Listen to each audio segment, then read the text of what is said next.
to make me right, and still does. And she's 83, still kicking it. She's awesome. Her name's Winifred Catherine McMullen. We're the McMullens from Cape Breton. And my dad, we're the Poltzes on his side. And we came from Hungary. But my mom likes me to write down memories so that she can hear them and things how I look at it, how it was when I grew up. And then she likes me to read them to her, so I just read her this. I hope it means as much to you as it does to me. Because sometimes when I read this, I just read it to her in Halifax and it made me cry. But here it is. It goes like this. My first guitar teacher came over to our house when I was 6. He smelled of mothballs and had a wooden leg and a glass eye. We had an old guitar I found in the living room attic, and it was missing a couple of strings. I would run around with that guitar, banging on it like I was Elvis Presley, singing Jailhouse Rock at the top of my lungs. I loved Elvis, and I would sneak out of bed to watch his movies late at night. Well, the day of my first lesson, I was beside myself with anticipation. The doorbell rang, and my dad answered, and I stood there from behind my father, watching the old guitar teacher limp in, talking about his wooden leg. He smelled like a closet of old clothes and had a leather satchel with music books, a metronome, and spare strings. The first thing he did when he sat down was he showed me his glass eye. He popped it right out of his eye socket. I was shocked and speechless. He asked me if I wanted to hold it, but I was too scared. He put a couple of new strings on my old guitar and stretched them with his wrinkly old hands. He tuned the thing up, played a couple of chords. I was so excited, I was ready to rock like Elvis. But then he pulled out a book and told me we were going to learn the Mel Bay guitar method. The first song was Down in the Valley. It was so boring, I'll never forget the feeling of my heart sinking. The song was slow and plodding and nothing like a rocking Elvis tune.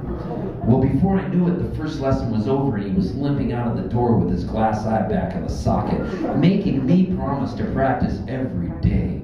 I hated it, but I didn't want to admit it. It was so hard to concentrate on reading single notes in a boring song. This wasn't how it was supposed to be. I was wasting my talents. I wanted to be Elvis Presley, gosh dang it. Well, my parents made me practice for 45 minutes every day, and I fought them tooth and nail. But a funny thing happened along the way. I got used to it, and it became a habit. It became my secret, and then not so secret best friend. Me and my guitar, always together through life, through thick and thin. Have a bad day at school, get pushed around by the bullies, play the guitar. All of a sudden the problems fade away with the melody and the meditation of the sound of the strings being plucked. I'd always know if I was having a good session if drool dropped out of my mouth while I was playing. I'd forget to swallow and be lost in a passage, and all of a sudden a long string of drool would appear and sometimes drop onto either my leg or the guitar.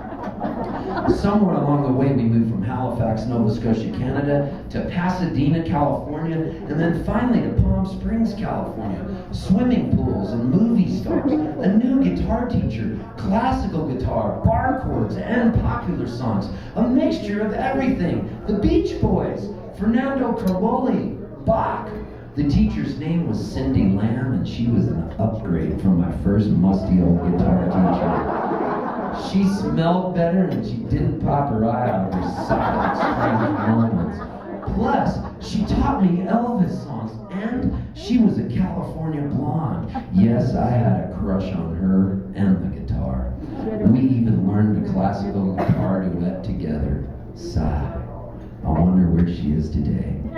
One day I was sitting in the living room practicing Jailhouse Rock when I was interrupted by a phone call. It was Dave Rice, our neighbor from across the street. He was the manager of the Palm Springs airport. Hi, Steve. Grab your sister Kathy and ride your bikes down to the airport.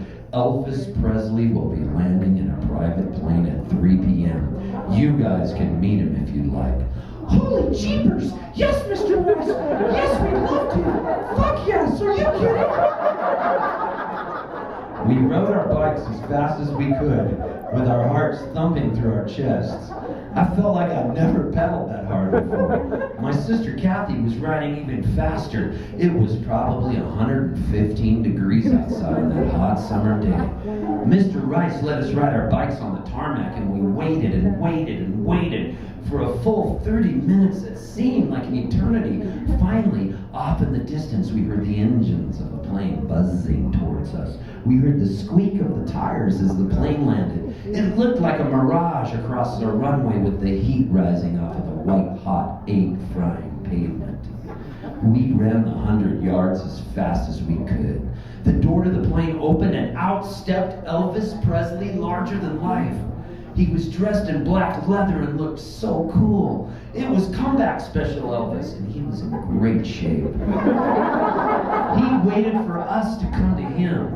Rock star cool handbook rule number 1. Wait for fans to come to you and act like it's business as usual. He had it down pat. He smiled the most charismatic smile I'd ever seen. Even in that bright desert sunshine, his grin was 1,000 watts. Sounds like you kids been a-running, he drawled. Yeah, to catch you, Elvis. I squealed with delight. He shook my hand. He picked me up in the air, swung me around and around, and tossed my hair. He laughed. He gave me his autograph on a piece of paper he casually ripped out of a notebook he was holding. It was 1969, and he was the coolest thing I'd ever seen. Next, he hugged my older sister Kathy for what seemed like a long time to me. He really hugged her, like really hugged. I remember feeling kind of weird, like maybe Elvis liked my sister more because she was a girl. I wanted to maybe protect her or offer her up. I couldn't decide. I play guitar too, I said. Your sister sure is pretty, he replied. It's okay, Elvis, you can have her. I screamed in my high-pitched voice over the sound of the whirring propellers. He laughed loudly and talked to us a little while longer. He never seemed to be in a hurry. He looked happy and peaceful. And that's how I'll always remember him. I'll also remember myself as trying to pimp out my sister to a very relaxed Elvis for a record deal. I feel like he would have talked to us all day long until finally one of his assistants said, "Come on, boss, we gotta go." We waved goodbye to the king and rode our bikes home high on the trail of success. Nothing could ruin our happy nights. Sure, the Vietnam War was looming over us, and assassinations, drug overdoses, and bad news were all over the papers, but all we knew was Elvis Presley was our best friend, and we were fans for life. When I got home, I pulled my trusty guitar out of the case and I practiced for hours. That was the night I learned how to play I Can't Help Falling in Love with You and Blue Suede Shoes. Life is full of memory markers that fade into each other. Some memories are brighter than others, and this is one I'll remember my whole life. The day I met peaceful Zen Elvis and offered him my sister.